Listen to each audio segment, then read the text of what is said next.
Welcome back to the channel, everyone. We're on the large greenhouse. I wanted to run through our little solar heating experiments and take some temps. It's about 11:30 right now, 11:30-ish, and we're approaching the warmest part of the day. We've got a nice sunny day finally, and the clouds are starting to roll in, so I wanted to get some temps off of all these systems before they actually clouded up and we lost energy. So this box is sitting about 78 degrees, 76, 75. It's actually on the surface glass where all of that is basically building and warming that outer glass there. Let's take some temps from the inside here. It's kind of hard to see what we're actually putting out there.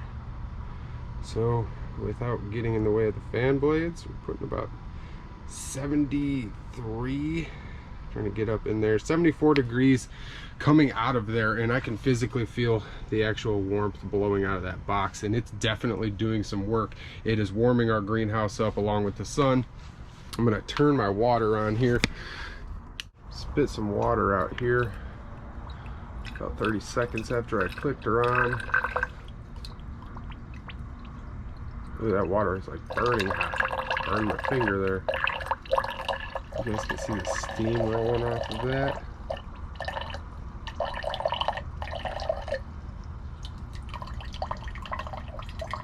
That is really, really hot water. All right, let's get some temps from that. I'm super excited about this. I've been kind of data logging this, and it's been very interesting. 105 degrees, 104 coming out of there. Now that is some super heated water. Now we're sitting about 22 degrees outside, and being able to crank 105 degree water in cycles into this tank is freaking cool. That is so amazing to me. That is very warm water compared to the 80-90 degrees we've been able to get on partially sunny days. So definitely on a full sunny day, this is putting some heat out. So if I had more copper coil in here, or if I had a slower push on the water, slower flow, I could probably get even warmer temps. I am super impressed with this system, being able to pull some energy and use the energy from the sun to heat our water and basically put a thermal mass in the greenhouse for free. We're running solar power to move this water. It's still putting about 70-80 degrees out of there. That's pretty darn cool. I'm surprised that it's still putting such warm water. That box is probably pretty darn warm. I've been letting it sit for about an hour in the sun and kind of build steam before I actually cranked it back on. It was running when I came out this morning, and it wasn't running the hottest, maybe 60-70 degrees, but when you let it sit and build up for a little while, it definitely puts that heat to the water. So let's jump right over here. I've got this other little system running. Got some warm air blowing out of here. The actual thermometer inside is showing me about 62 degrees. We're sitting 72 degrees on those bricks. Those bricks are just warming up. Now I've put a few things in there. This is an old iron weight from an old tiller. I've got a chunk of iron, and this was already painted black. I used my egg paint on that. And then we've got all of those bricks inside there just passively heating up and warming the actual tank of water here, which is sweating because all of this water starting was pretty darn cold this morning. Like we had like 16 degrees or something like that for a low last night with some wind, so it was definitely colder. And being on the least insulated side of the greenhouse, those temps definitely seep in and it draws to that water, and that water picks up all those cold temps. So moving on down to the other side of the greenhouse, we've got our Jean Pain. We can get some temps from this water here.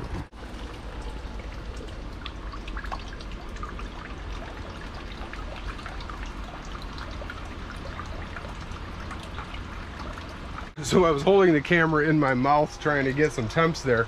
I was seeing 83, 84 degrees being pushed into that tank. That is amazing on its own, being able to have that heated water in the center of our compost pile.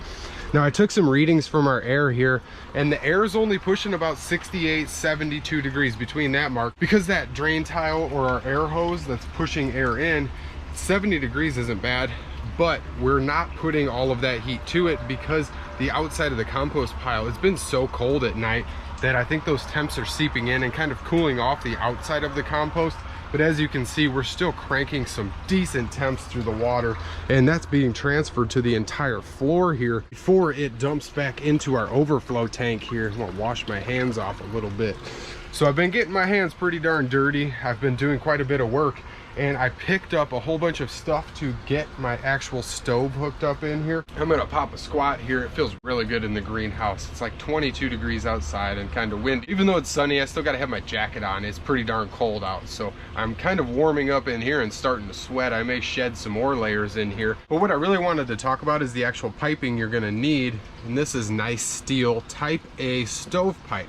Now, I went over to Menards before I did my research, and I spent about $150 or $160 and pieced all of this together. And the guy in the actual department for the heating and furnaces and stuff, he sold me type B, rated type B. That's rated for 500 degrees. That is a gas piping exit, and I told him I had a wood stove and it could be a charcoal stove basically. So he knew what he was doing going into it, and he obviously didn't know what he was doing selling me the type B. I had to take that back. It was a waste of my time. I got all my money back. Then I ended up going over to my local Tractor Supply and getting all of this type A steel piping. Now the type B piping is an aluminum piping. It's only rated for about 500 degrees. The type B exhaust piping is basically for exhausting burnt gases and fuels. That is not going to burn nearly as hot as the wood. We have to have type A steel. You don't want aluminum because you're going to melt right through that. So a few mistakes behind me this morning. I ended up getting all of this. Of what I needed to route this, I got like 5 or 6 of these pieces here. Got myself some nice screws so I can get everything situated. Got a nice elbow. This is kind of warm being in the sun there. Got myself some plating. Now I'm gonna have to cut this out, and I'm going to basically have to make this a 6-inch hole as opposed to a 3 or 4-inch hole there. And then I just got all the other little things and knickknacks just to kind of seal it up real well, because I'm gonna have to build up here. I'm gonna basically be popping right through this. Now I've got to have a nice gap around everything and have a nice metal barrier so I don't melt anything or catch anything on fire. Now I've been thinking on how I want to route this, and I could route it up and I could go right out the back of the greenhouse right here, or I could come up to here.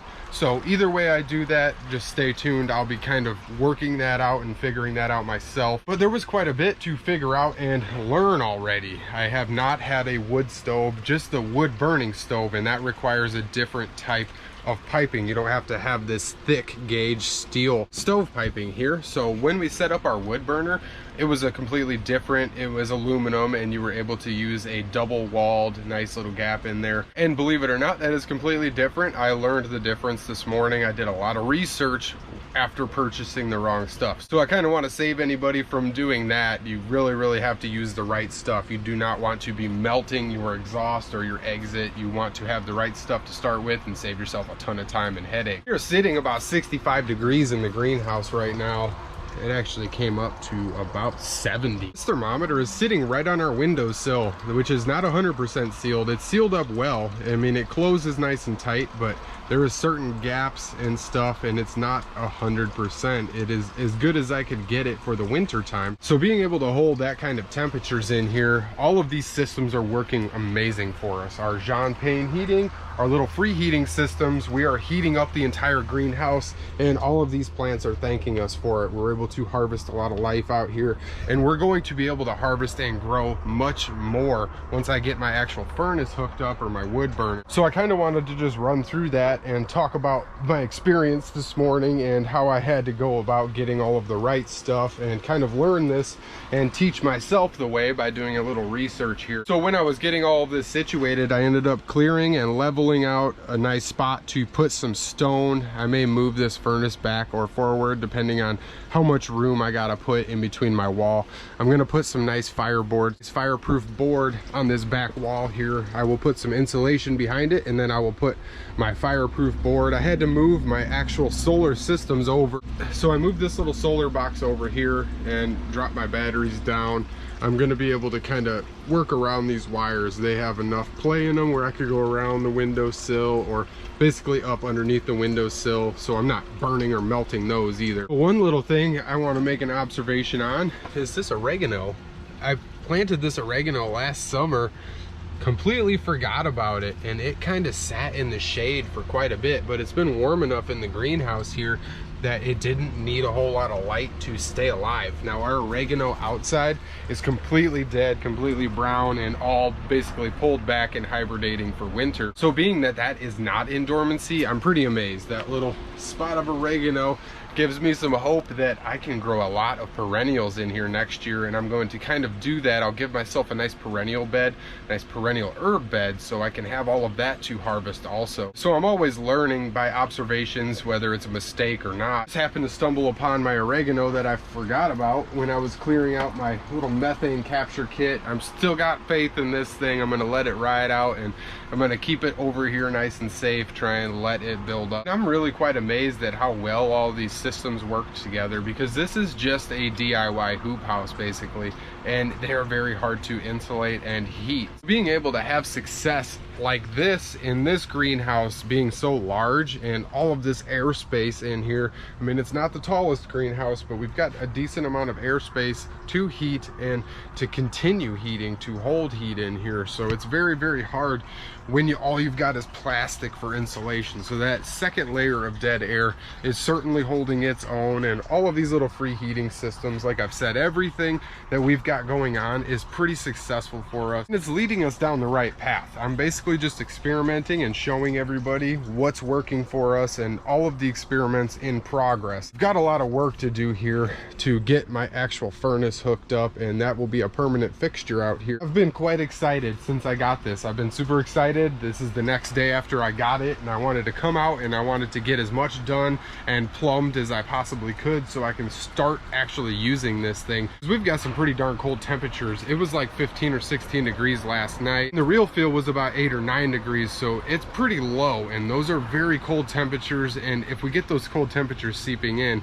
our plants are going to die. So I'm doing everything I can to better this greenhouse, and I'm trying to share everything I'm learning with everybody on here. So I'd really like to thank all of my subscribers. You guys are awesome for following along and commenting with me and kind of sharing your feedback, emailing me. And I'm getting quite a bit of emails from everybody, and I'm able to answer questions, ask questions, and we're kind of bouncing information off each other, and I'm able to see what's working for other people and their design ideas. Not everybody thinks the same, and it's very cool to be able to see somebody else's ideas or what they come up with on their own and be able to kind of build upon that, steal a few ideas, or incorporate it into my next build. So once again, thank you to all of my subscribers, and if you haven't subscribed yet, please hit that subscribe button. It really helps us out a lot when sharing all this content, and we plan on continuing to do this. I'm gonna bring a nice update for everybody on actually routing all of this piping and getting the exhaust out of my greenhouse, and kind of using as much exhaust as I possibly can inside the greenhouse before it exits, so I can kind of use that as a heating source also. I'm gonna try and do a whole bunch of cool heating experiments, so stay tuned for updates coming from the greenhouse. I'm always trying to do this stuff as cheap as possible. I ended up spending about as much on all of the pieces to actually route the piping as I spent on this dang furnace. So I'm sitting right around $100 on the exhaust work. So all of the exhaust, all the parts and pieces, cost me about $100 to get the exhaust routed out of the greenhouse, and I spent $100 on the actual wood burner itself. And I did a little bit of research. This is actually a 1950s or 60s model. This was a laundry room heater. This was for heating your laundry water, and this was actually a coal burner. You can tell by the actual pot belly it's got. So this was a coal burning laundry heater, and being that it's in really good shape still, I'm going to clean it up and get it nice and wiped down and try and clean it up as best as I possibly can to get it looking good before I actually start to use it. So I'm not exact on the manufacturing date of this. I've just done a lot of research, and I found that it's from about the 50s or 60s. So this is a very cool piece of history to have.